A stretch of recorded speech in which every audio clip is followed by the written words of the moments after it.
Oh my God. Hi guys, how are you? Good, good. So, I always think it's like cute when you see kids on like the bus because they're always so excited that they're going somewhere and like the like crazy or smelly or just like way too personal people that are on the TTC do not face them. And that's really amazing.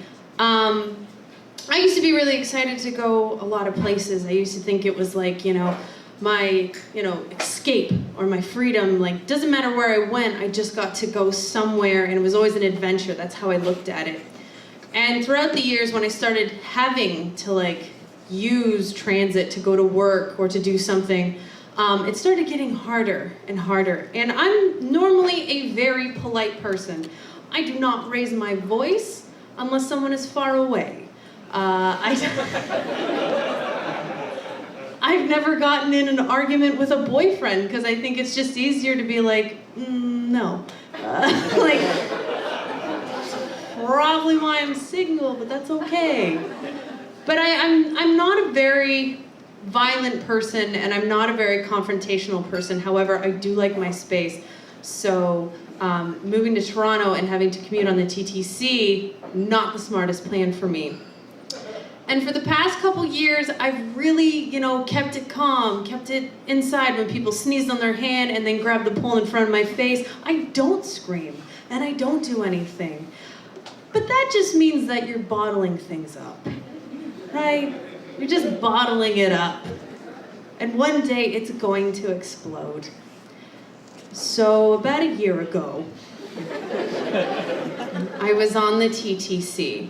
And I do think it's funny when you get on the streetcar, you always like have that sign that says 1 TTC personnel is assaulted every day, because I'm always like, that seems really low. But I got on, and like always, it's on the college streetcar. I get on at Spadina, it's packed, and just this one day, this man just didn't want to pay. So this man had snuck on the back of the TTC, and he didn't pay, and he kept standing on the steps. And when you stand on the steps of the streetcars, the doors open, and unless you get off, the doors do not shut. So you prevent everybody from going. Now everybody is mad and screaming at this guy. Like, everybody is just like, oh, I'm gonna kill that guy. And I was just like, yeah, I just wanna go home. So it finally got to my stop, and in my normal fashion, I walked over to the guy, and I was a little hesitant because I could have taken the other exit, little walkway at the back. But I was like, no, I'm gonna take this one. And I walked over to the man, and he was maybe about like 45. He looked angry. And I politely went, excuse me. But I kind of like at this point used that tone where it sounds like excuse me, but it really sounds like fucking move. But I was like, excuse me.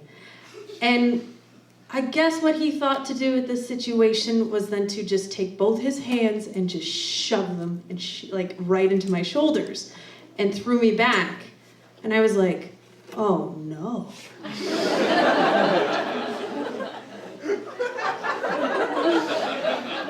So what I did instinctually was I went, fine. And I grabbed both the railings at the back. And I hoisted myself up.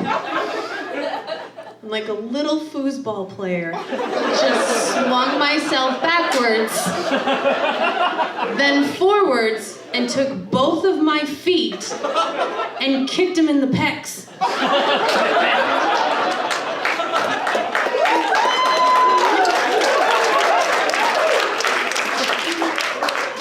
I've never raised my voice to someone. But and it was beautiful because he was he was standing on the steps, so the doors were open, so he flew right off. But the second I did that, though, just I don't know if it was the adrenaline or I was like, okay, I'm probably gonna have to fight everyone else here on this streetcar because they're gonna call me a murderer or something, but they didn't know what happened today, and I'm just not taking this anymore. But they didn't, and everybody started clapping, and they started cheering, and I swear to God, the driver went, "Thank you,"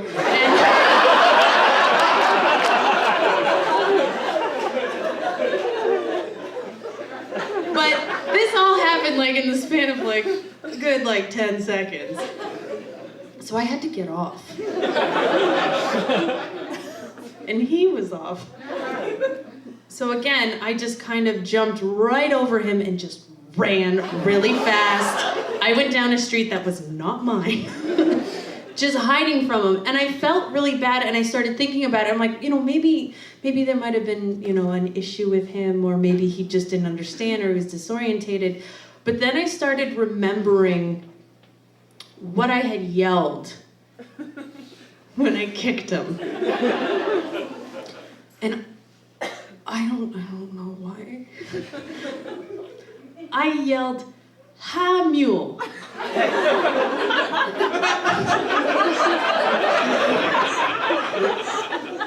And I yelled that because when I was younger, and my dad used to be like, "Let's go, ha mule," like that. And we're Portuguese, so there's no Old West, right? Like no Portuguese person's like, "Ha mule" to a bunch of dolphins and swims off, And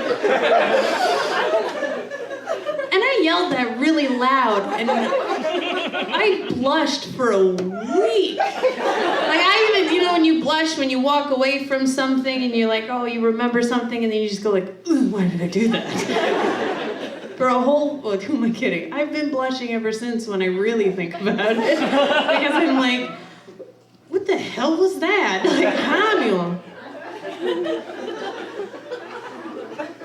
So, moral of this story is if you're gonna be violent, come up with a really cool thing to say. Anyways, thank you so much.